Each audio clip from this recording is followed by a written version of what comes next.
بونجور للجميع. رح نحكي اليوم عن الفونكسيون حسب بروجرام الاس دو اس. حنغطي عدة مواضيع، الدومين اللي بيه ديريفي والبريميتيف، بالإضافة إلى دراسة 4 أنواع سبقكم من الفونكسيون. هي الفونكسيون بولينوم، فونكسيون راسيونيل، irrationnel وتريغونومتري. خلونا نبلش. إذا définition, la définition d'une fonction. Qu'est-ce qu'une fonction? C'est une relation qui associe à chaque élément d'un ensemble de départ, input set, appelé domaine de définition, un élément et un seul de l'ensemble d'arrivée output set, اللي هو en général بيكون l'ensemble R, réel. Les éléments de l'ensemble d'arrivée qui possèdent des antécédents forment un ensemble appelé ensemble des images. عن شو عم بحكي؟ شو antécédent, شو image. Donc, une fonction est notée de cette façon. F part du domaine vers l'ensemble R. يعني l'ensemble de départ سميه DOM, l'ensemble d'arrivée بنسميه R. Elle fait correspondre à chaque élément du domaine, اللي هو X, un élément Y de l'ensemble d'arrivée Y, qu'on note aussi F de X. On dit que Y égale F de X où l'image est l'image de X, ou X هو الانتسيدون de Y. فإذا مش ضروري كل الاليمون تبع الانسامبل داريفي يكونوا ايماج. يعني الY ممكن تلاقي دي نمبر دون l'ensemble R ما عندهم انتسيدون، هدول ما بيكونوا دون l'ensemble des images، بيكونوا دون l'ensemble داريفي بس مش دون l'ensemble des images. لنفهم أكثر رح نشوف الإكزامبل. Exemple 1 بيقول: Voici deux relations représentées par leur schéma sagittaux, R1 و R2. مثل ما نكون شايفين في عندي ensemble عم ننطلق منه وensemble عم بروح عليه، في فلاش عم تجمع بين الاثنين. اثنيناتهم sont des relations. السؤال هو laquelle est une fonction justifiée؟ أي وحدة منهم هي فعلا fonction بدنا نعمل justification. طيب فينا ناخد un contre exemple وحيد حتى نقدر نعرف انه ce n'est pas une fonction. قلنا نحن انه une fonction fait correspondre à chaque élément de l'ensemble de départ un élément et un seul de l'ensemble d'arrivée. فإذا وين بنلاقي مشكل بهالديفينيسيون هيدي؟ بس نطلع على relation R2 ونطلع على F4. نطلع على 4. l'élément 4 هون مثل ما نكون شايفين l'élément 4 possède deux images مش une seule image. فإذا R2 ne représente pas une fonction. Ok? فإذا R2 ne représente pas une fonction. فإذا l'exemple 1, R2 n'est pas une fonction car pour x égale 4, on a deux images, 2 et 1. Ok? طيب نرجع على الكيستيون الثانية. الكيستيون الثانية بتقول هون بتقول إنه pour la fonction déterminer le domaine et l'ensemble des images. لكن عرفنا إنه R2 منها fonction بس R1 c'est une fonction ما في عنا أي مشكلة فيها. يعني f de 1 égale 3 ما عندها غيره، f de 2 égale 5، f de 5 égale 11، f de 6 égale 11. شفنا ما في أي مشكلة إنه يكونوا اثنين إليمون عندهم نفس الإيماج، منها هالإشكال. مهم ما يكون نفس الإليمون عنده نفس الانتسيدون عنده اثنين إيماج ما بتعود فونكسيون. فإذا عم بيقول لي pour cette fonction déterminer le domaine et l'ensemble des et l'ensemble des images. Donc le domaine de définition هو كل الإليمون اللي موجودين وعندهم إيماج. مين اللي عندهم إيماج؟ اللي 1 و 2 5 و 6. 1 2 5 و 6. لهيك كتبنا هون إنه le domaine R1 ما نكون شايفين de R1 هو 1 2 5 et 6. هلا بالنسبة للانسامبل des images de R1 إن كل الإليمون يلي عندهم انتسيدون 3 عندها انتسيدون يلي هو 1 ال5 عندها انتسيدون يلي هو 2 ال11 عندها 2 انتسيدون يلي هن 5 و6 12 وال14 ما عندهم انتسيدون فإذا الإيماج de R1 n'est pas ensemble des images هو 3 و5 و11 وبس. اوكي فإذا هيدا بالنسبة ل example. ننتقل ل example تاني يلي هو example 2. Exemple 2, voici 3 relations représentées par leur courbe. المرة بدل ما يرسموا لي figure أو diagramme sagittal, رسموا لي des relations représentées par des courbes. Chaque courbe représente une relation entre x et y. نفس السؤال اللي سألوني قبل شوي هو lesquelles sont des fonctions et justifiées. أي وحدة من هودول الثلاثة الf ولا g ولا h représente une fonction et justifiée. Pourquoi؟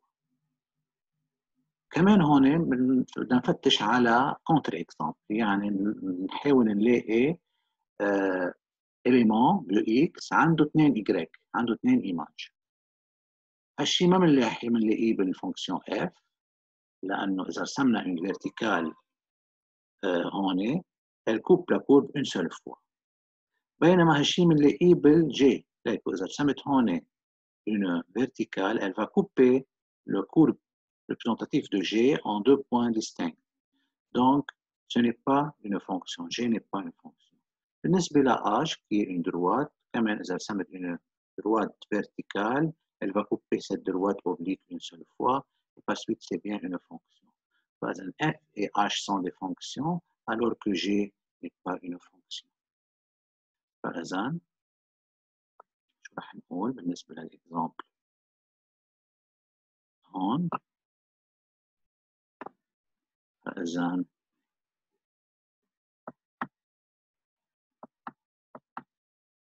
Exemple 2, le test de la droite verticale.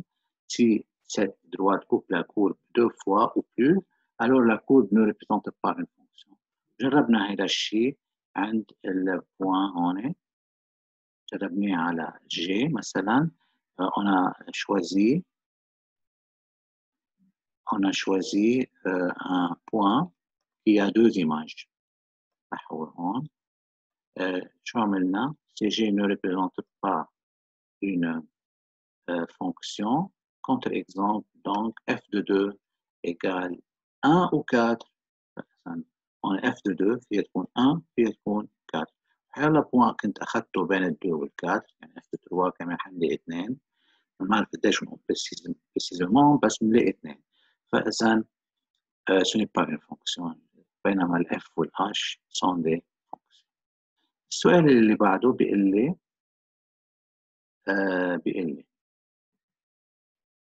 pour les fonctions, déterminer le domaine et l'ensemble des images. Par exemple, بالنسبة للفونكسيون f والفونكسيون h اللي اعتبرناهم انهم فونكسيون، شو الدومين de définition؟ domaine de définition يعني les éléments de x ayant des images. فإذا هون مثل ما نكون شايفين الكورب سي f بتنطلق من x égale 0 بتنطلق pour x égale 0 بنلاقي ايماج اللي هي f de 0 3 وبتضلها ماشي لتقطش وين على الكات f de 4 égale شو؟ égale 2. فإذا le domaine de définition de la fonction f هو de 0 à 4. بالنسبة للانسامبل des images كل الايماج تبعينا للf إذا بنشوف هون هن أصغر وحدة أصغر إيماج موجودة هي 2 وأكبر إيماج موجودة هي 4. فإذا الانسامبل des images de f هو 2 4 هو الانترفال 2. بالنسبة للH c'est une droite. On sait une droite n'a pas des extrémités. يعني منطلقة من الموان انفيني للبلس انفيني. فإذا الدومين دو ديفينيسيون هو من الموان انفيني للبلس انفيني. وكمان الانسامبل des images هو كمان من الموان انفيني للبلس انفيني. دونك إذا أخذنا أخذنا هيدي نلاحظ هون إنه الدومين دو F c'est de 0 à 4 alors que l'image de F هو من 2 لل 4 domaine de H ou l'image de H اثنيناتهم tout l'ensemble.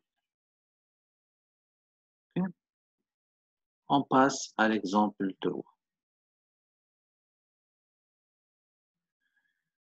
Avant de passer à l'exemple 3, on a la parenthèse. Quelle est cette parenthèse?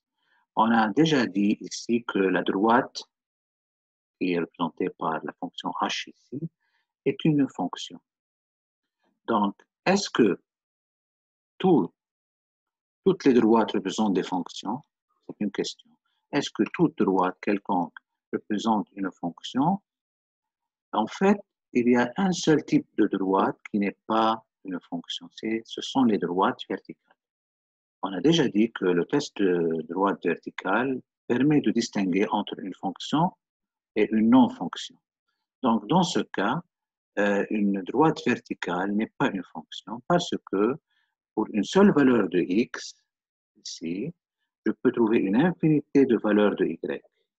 Donc, une infinité d'images pour une seule valeur de x. Et par suite, une droite verticale n'est pas une fonction. Alors que les autres, une droite horizontale, elle est bien seulement coupée par un seul point si je dessine une droite verticale quelconque. Donc, c'est bien une fonction, elle est appelée la fonction constante.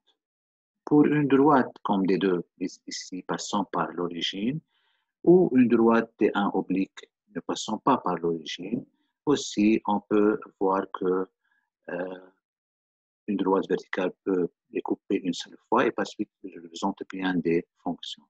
Une droite passant par l'origine s'appelle une fonction linéaire, alors qu'une droite ne passant pas par l'origine, mais elle est oblique, elle représente quoi? Elle représente une fonction appelée une fonction affine. Voilà, c'est ce qu'on va voir ici. Donc,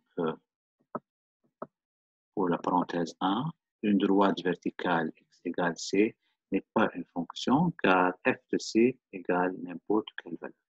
Une droite horizontale y égale c est une fonction appelée fonction constante. Une droite oblique passant par l'origine y égale p de x est une fonction appelée fonction linéaire. Et une droite oblique ne passant pas par l'origine de l'équation y égale px plus q est une fonction appelée fonction affine. Voilà. Donc, on revient à notre présentation ici et on passe à l'exemple 3. Maintenant, après avoir représenté une fonction par un diagramme sagittal, puis par une courbe dans un repère cartésien, maintenant on va la représenter par une relation appelée équation cartésienne qui relie x et y. On a donc trois relations, R1, R2 et R3, représentées ou données par leur équation cartésienne. Donc, si j'ai une valeur de x, je peux calculer une valeur de y. Les questions sont les mêmes, lesquelles sont des fonctions justifiées, et puis, pour les fonctions, déterminer le domaine et l'ensemble des images. Donc, passons un peu à ces fonctions. On va les regarder ici, de plus proche.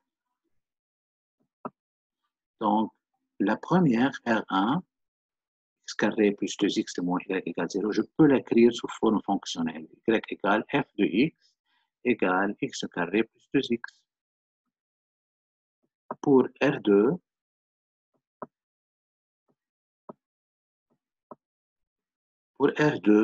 et R3. Pour R2, je peux écrire y égale g de x égale plus ou moins racine de x carré plus 2x. Pour R3, je peux écrire que y égale h de x égale x carré plus 2x moins 1 sur x.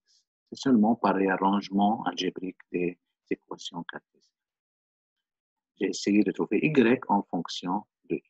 Maintenant, je peux répondre aux questions si je veux. Donc, on m'a demandé lesquelles sont des vraies fonctions.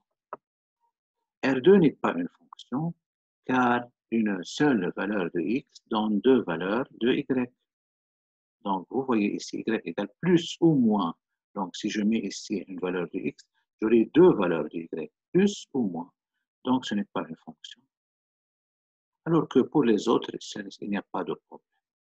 On a pris, par exemple, un contre-exemple ici, g de 1, j'ai mis ici 1 plus 2, 3, racine de 3, plus ou moins racine de 3.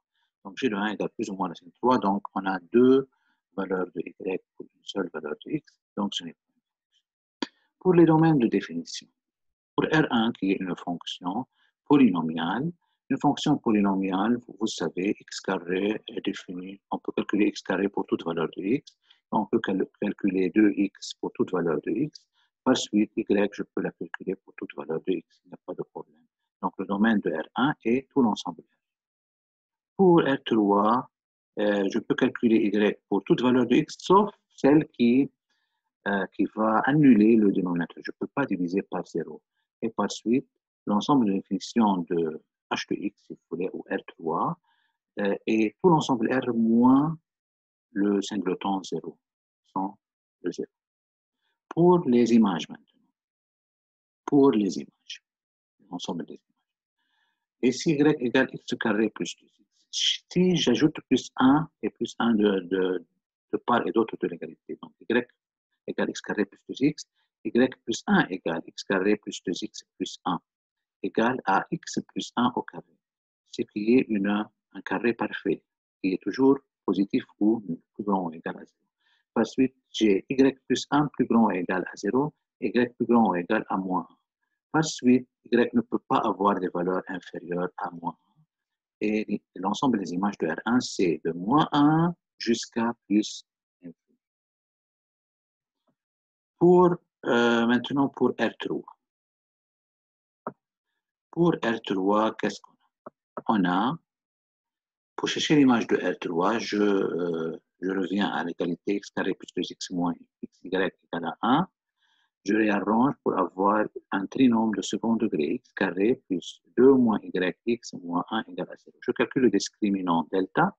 Delta égale b carré moins 4ac. J'obtiens 2 moins y au carré plus 4 plus grand que 0. Lorsque le discriminant est plus grand que 0, donc l'équation admet toujours des solutions pour toute valeur de y.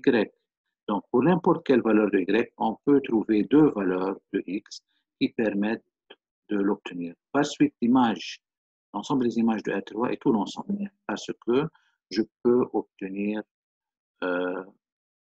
je peux obtenir pour chaque y dans R deux valeurs de x. Donc, elle est incluse dans l'ensemble des images. On passe à notre présentation ensuite. Mais pourquoi étudier ces fonctions? Pourquoi on va étudier les fonctions? Où trouve-t-on des fonctions dans la vie?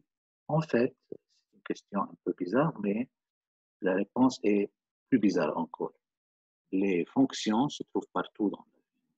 Ou en physique, on étudie les mouvements, les variations des courants, des énergies et beaucoup d'autres grandeurs en fonction du temps et en fonction les unes des autres. Fonctions, on entend le mot fonction. En chimie aussi, on étudie les variations des quantités et des concentrations en fonction de l'avancement des réactions et du temps. En biologie, en économie, en géographie, on étudie les variations des grandeurs en fonction du temps, des prix, des quantités et on trace des graphes. Donc, là où on trace des graphes, il faut étudier les fonctions pour pouvoir tracer ces graphes et étudier leurs caractéristiques. Moment d'étude d'une fonction. Comment j'étudie une fonction? Une fonction est étudiée en 4 phases. Tout d'abord, on détermine son domaine et on choisit l'intervalle d'étude. Deuxième temps, on a déterminé ses valeurs limites et trouvé ses éventuels points d'arrêt et asymptotes s'il en existe. Troisième temps, étudier sa variation et dresser son tableau de variation. Et le quatrième temps, c'est tracer sa courbe représentative et l'exploiter pour répondre aux questions soulevées par l'exercice quelconque. Donc, on a 4 temps. On commence par le premier temps, qui est déterminer son domaine et choisir l'intervalle d'étude. Donc, détermination du domaine de définition d'une fonction.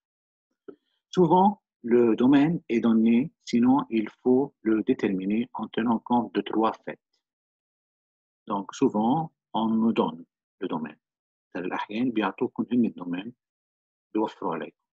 Mais sinon, qu'est-ce qu'il faut faire? Il faut tenir en compte 3 faits qui sont le dénominateur, c'est-à-dire l'en bas d'une fraction, ne doit pas être nul, comme on a déjà vu maintenant avec la fonction F3.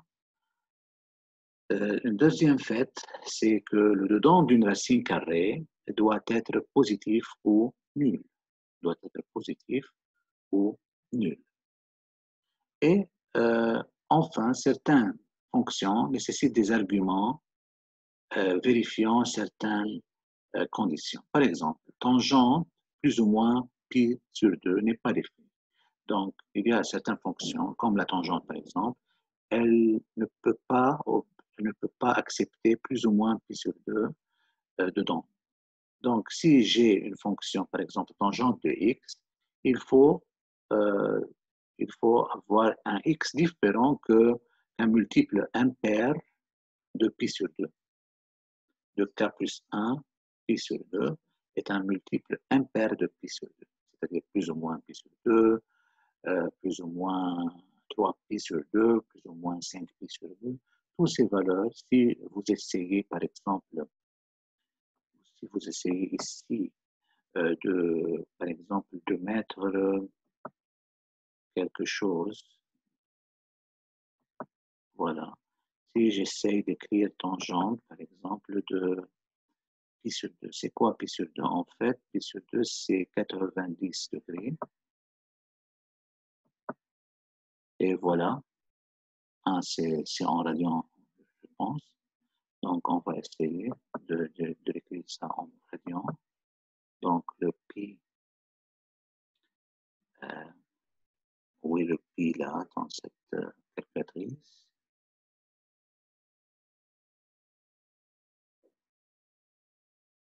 Voilà, ça c'est le pi sur 2. Et on a math error. Vous voyez donc, si je mets pi sur 2, ou l'un des multiples de pi sur 2, on aura quoi? On aura toujours un math error. Donc, il ne faut pas. Donc, si j'essaie ici, par exemple, au lieu de pi sur 2, j'essaie 3 pi sur 2.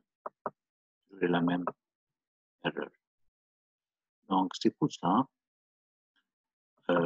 il ne faut pas avoir pi sur 2 ou l'un des multiples impairs de pi sur 2 dans une tangente, par exemple. Il existe aussi d'autres fonctions qui ont les mêmes caractéristiques que ça, mais pour le moment, on va seulement étudier la tangente. L'année prochaine, par exemple, vous allez étudier une fonction qui s'appelle la fonction logarithme, qui n'accepte pas un argument qui est négatif ou nul. Choix de l'intervalle d'étude. La plupart des fois, l'intervalle d'étude est le domaine lui-même. Mais si on discute certaines propriétés de la fonction étudiée, on peut réduire l'intervalle d'étude à la moitié du domaine, et même plus. Pour le faire, il faut remarquer. Donc, أكثر الأحيان بيكون عندنا الدومين هو ذاته الانترفال d'étude. يعني بس الدومين, j'étudie la fonction dans ce domaine. Mais il y a des fois certaines caractéristiques de la fonction يساعدوني اني اصغر الانترفال d'étude ويكون نص الدومين او ربع الدومين هلا بنشوف كيف. Donc, il faut remarquer quoi? Il faut remarquer si la fonction est paire, c'est-à-dire que f de moins x égale f de x, ou impaire, c'est-à-dire que f de moins x égale moins f de x. On va voir pourquoi ça c'est important. Et aussi, si la fonction admet un centre A, B, ou un axe x égale a de symétrie. Et on démontre ça par les égalités suivantes. On va les voir ensuite dans les exercices. Que si f de 2a moins x égale 2b moins f de x, ça veut dire que le point AB est un centre de symétrie de la courbe. Et si f de 2a moins x égale f de x, alors l'axe vertical x égale a est un axe de symétrie de la courbe. Cela permet de diviser le domaine de définition. Si par exemple j'ai une fonction paire ou impaire, je peux étudier seulement la moitié de l'intervalle. Au lieu de l'étudier de moins infini jusqu'à plus infini, par exemple, je peux l'étudier de 0 jusqu'à plus infini, car je peux déduire le reste par symétrie. Et c'est la même chose aussi pour le centre de symétrie ou l'axe de symétrie. Je peux l'étudier, au lieu de l'étudier de moins infini jusqu'à plus infini, je peux l'étudier de A jusqu'à plus infini, de la valeur A du centre ou de l'axe de symétrie. Si la fonction enfin est périodique, comme sinus et cosinus, tangente et cotangente, je peux diminuer l'étude jusqu'à un intervalle contenant une période. Par exemple, les sinus et cosinus ont une période de 2π, alors que la tangente et la cotangente ont une période de π. Pour bien fixer les idées, on va travailler cet exemple.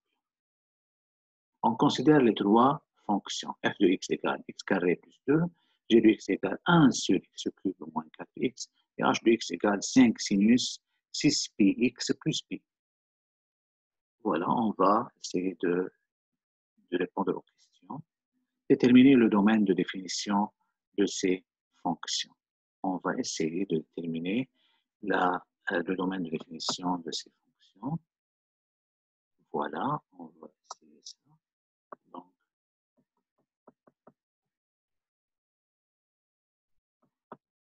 l'exemple 4, donc f de x égale x carré plus 2, comme on a déjà dit, une fonction polynomiale est définie sur tout l'ensemble R, il n'y a pas de problème pour f de x. Pour g de x est 1 sur x cube moins 4x, il faut que le dénominateur soit différent que 0, donc x cube moins 4x différent que 0. Je factorise x facteur x carré moins 4, qui est x facteur si A2 moins B2, donc x moins 2x plus 2 différent que 0. Donc, le domaine de définition de G est tout l'ensemble R, sauf les trois valeurs qui annulent le dénominateur, qui sont moins 2, 0 et 2. Donc, on a trois trous dans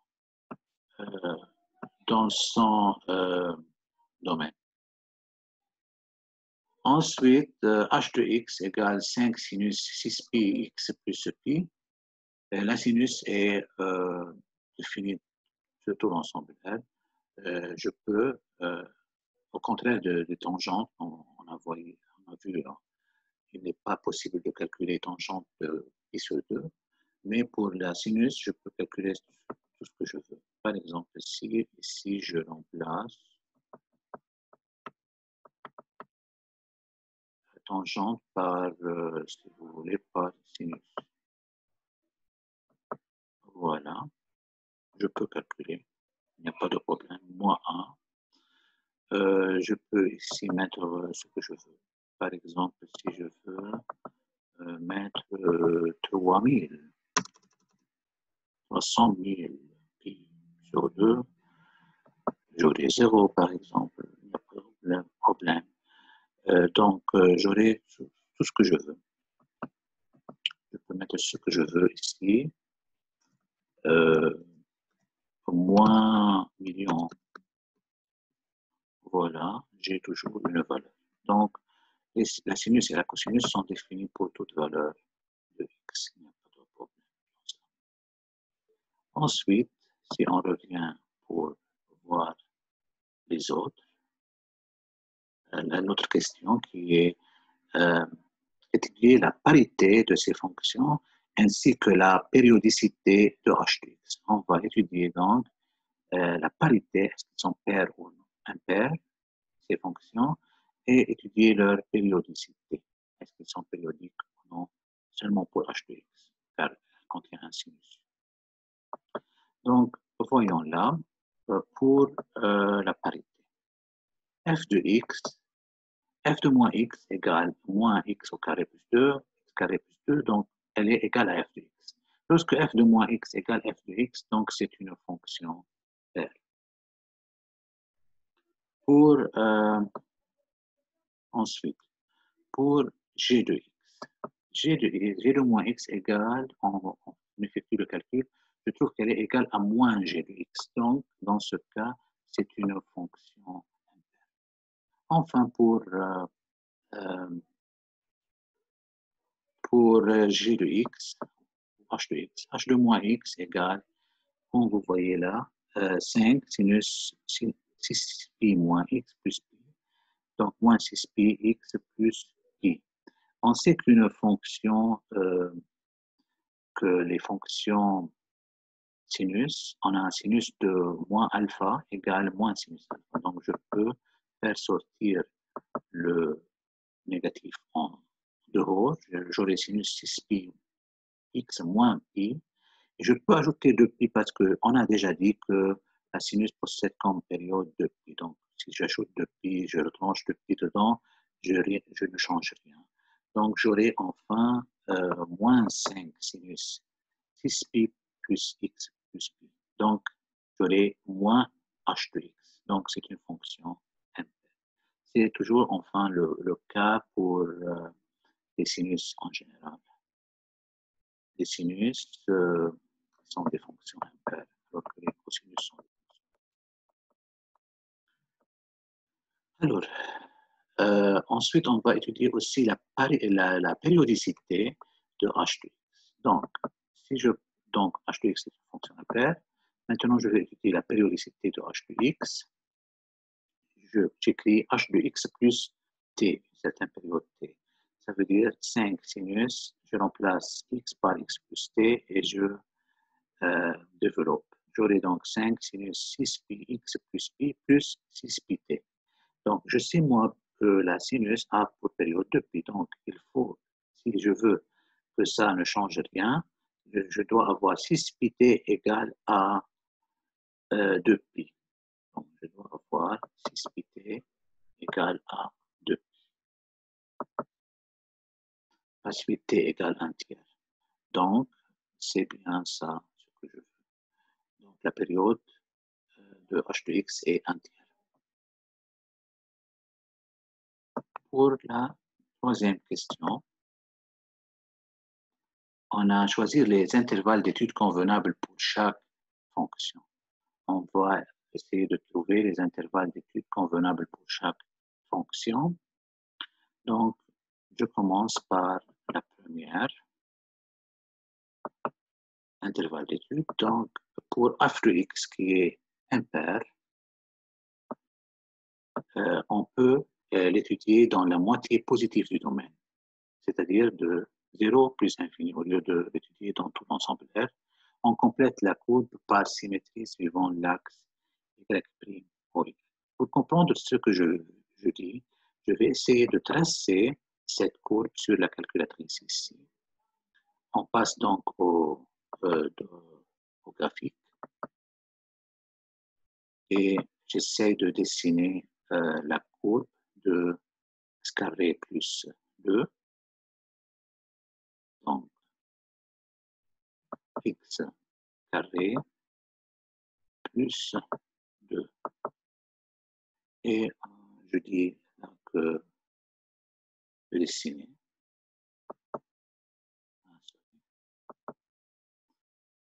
OK. Voilà.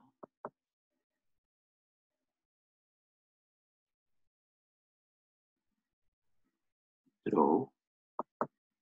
Voilà. Comme vous voyez, c'est une fonction qui a la forme symétrique par rapport à y' en y, ce qui est le cas de toutes les fonctions paires. Donc, si je dessine seulement cette partie, je peux déduire l'autre partie par symétrie. Maintenant, on passe à la deuxième fonction qui est g. G de x étant impair, on peut l'étudier dans la moitié positive aussi du domaine, 0 plus infini. Maintenant, on complète la courbe par symétrie suivant l'origine O. On va voir ça aussi sur le graphe pour bien comprendre. Je vais revenir là et je vais dessiner Y2 sur aussi. Voilà. Donc, j'écris 1 sur X cube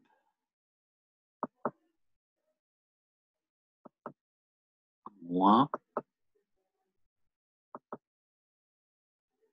rappelons, moins 4x. Moins 4x. Voilà. Et voyons ce que ça va donner. Vous voyez, j'ai une fonction, comme vous voyez, elle n'est pas continue parce qu'elle se coupe en 3 points, comme on a vu, en moins 2, en 0 et en 2, mais qui est bien symétrique par rapport à l'origine. Donc, si je dessine ces deux parties dans l'intervalle 0 plus infini, je peux déduire les deux autres parties par symétrie par rapport à O. Donc, si j'ai quelque chose ici, je dois avoir quelque chose là. Si j'ai quelque chose ici, je dois avoir quelque chose là. Donc, elle est bien symétrique par rapport à l'origine. Voilà.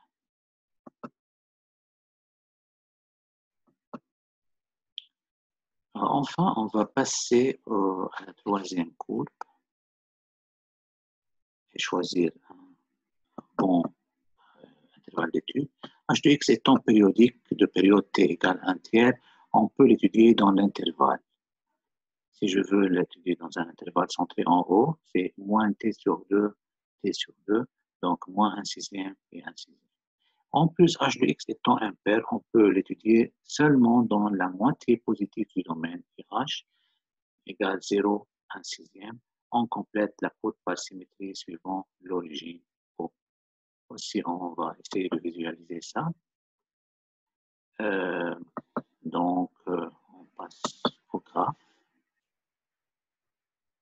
Voilà. Je vais, oui, je vais effacer tout parce qu'on va voir, pour mieux voir les choses. Donc, ici aussi, on va effacer et on va passer à écrire la fonction sinus, 5, plutôt 5, sinus 6 pi, 6 pi x plus pi.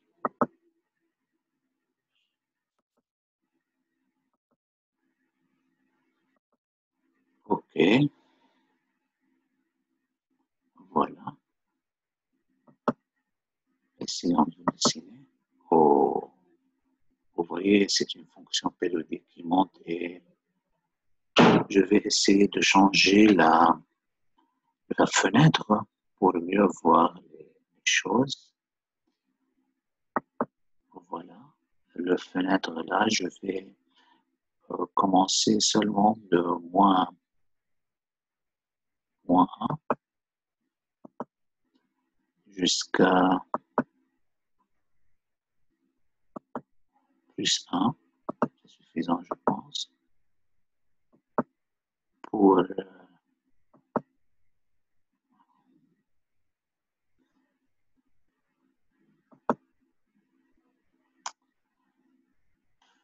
qu'est-ce qui passe là?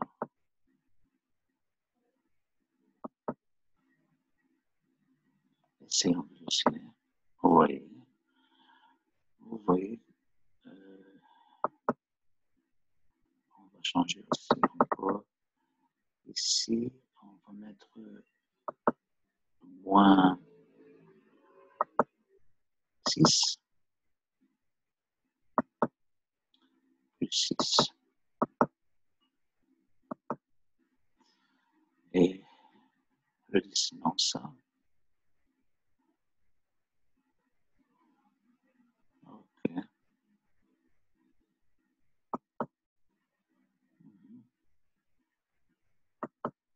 Voilà, on voit bien maintenant que c'est une fonction périodique. Elle se répète dans l'intervalle de longueur entière, vous voyez. Là, c'est de longueur entière. Une fois, un tiers, deux tiers, trois tiers, c'est-à-dire un calcul, parce que j'ai dessiné dans l'intervalle moins 1 plus 1. Donc, ici, première période, deuxième période, troisième période, quatrième période, cinquième période, sixième période. Donc, j'ai bien 6 périodes dans un intervalle de longueur 2. Et vous voyez, si je dessine seulement dans l'intervalle 0, 1 sixième qui est là, je peux déduire l'autre partie par symétrie par rapport à y prime y parce que c'est une fonction impaire. Et ensuite, je peux déduire le reste de la courbe à cause de la périodicité. Donc, je répète la période 1, 2, 3, 4, d'ici et de là, et j'obtiens la courbe complète, comme vous voyez là.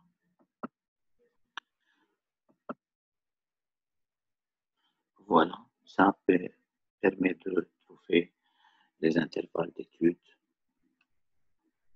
Maintenant, on passe à la détermination des valeurs limites d'une fonction.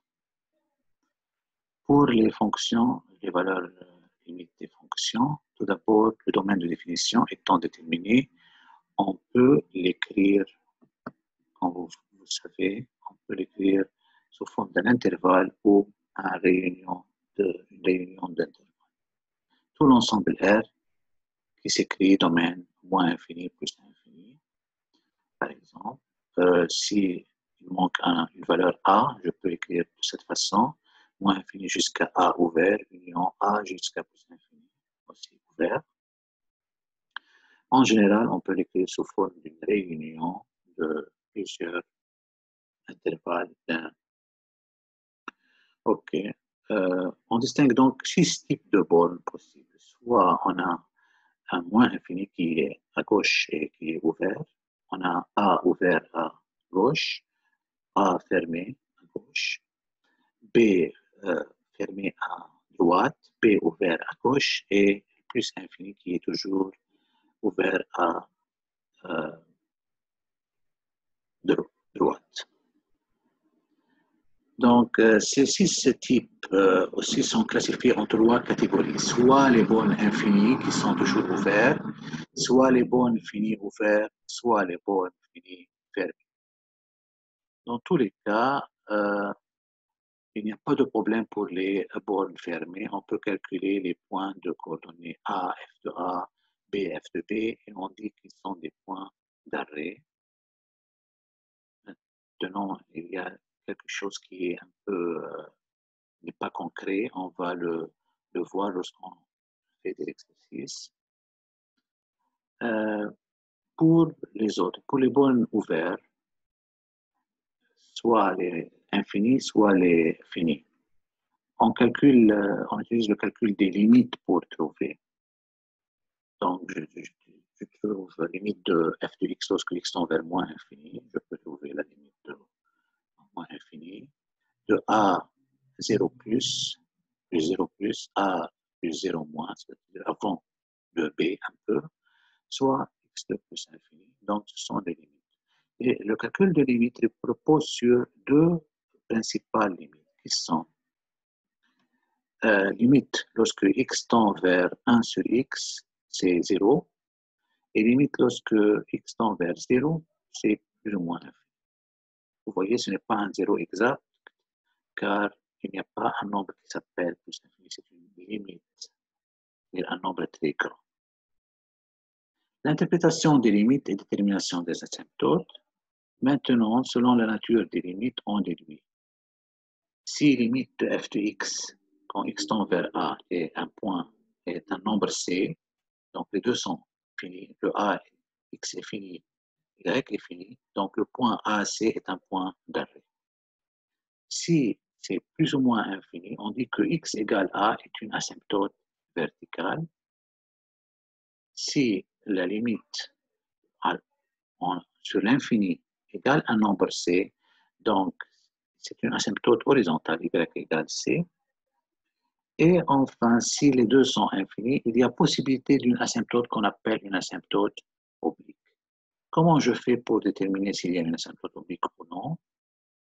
Donc, tout d'abord, je calcule, si on a une droite candidate, y égale px plus q, donc si on me donne une droite et il me dit, vérifiez que c'est une asymptote oblique, il suffit de calculer la limite de f de x moins cette droite, px plus q, égale à 0 plus ou moins infini. Ça veut dire que f de x et la droite s'approchent l'un de l'autre à l'infini, tel que la différence entre eux tend vers 0. Sinon, on calcule quoi? On calcule la limite de f de x sur x. On a trois cas possibles. Soit la limite de f de x sur x est plus ou moins infinie. On dit que la courbe admet une direction asymptotique y' ou y verticale, c'est-à-dire soit f de x sur x égale 0 plus ou moins, donc la direction asymptotique est horizontale x' ou x. Enfin, si c'est un nombre, on calcule la limite de f de x moins px. Donc, si on a deux cas, soit plus ou moins infini, alors la direction asymptotique est parallèle à y égale px de pente, à un certain point px, soit est égal à un nombre, donc l'asymptote oblique égale p de x. Donc ça, c'est dans le cas où on ne donne pas une fonction, une droite candidate pour l'asymptote.